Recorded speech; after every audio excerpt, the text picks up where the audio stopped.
could be legally hacked by the Department of Justice, even if you've done nothing wrong. The Supreme Court has quietly approved new rules that could give access to all your digital information. Fox News chief legal correspondent Shannon Bream is here to explain. Good evening, Shannon. Good to see you, Britt. Well, the Justice Department could soon have these sweeping new powers to hack into the phones and computers of millions of Americans.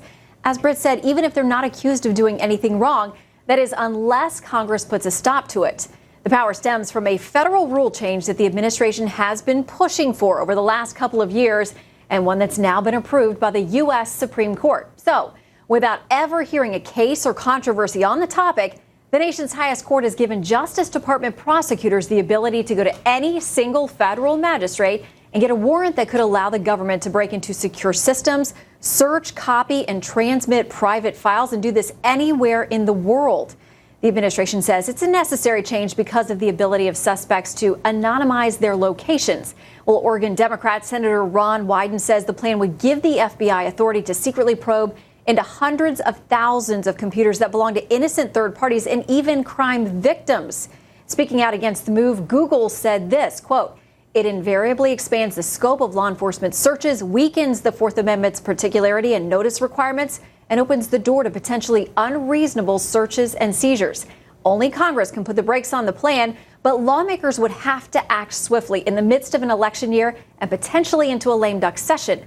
The rule changes go into effect December 1st if Congress doesn't put a stop to them. And there is bipartisan pushback from a growing coalition of senators. Democrat Patrick Leahy and Republican Mike Lee, they're leading the charge. They've officially asked Senate Judiciary Committee Chair Chuck Grassley to hold a hearing.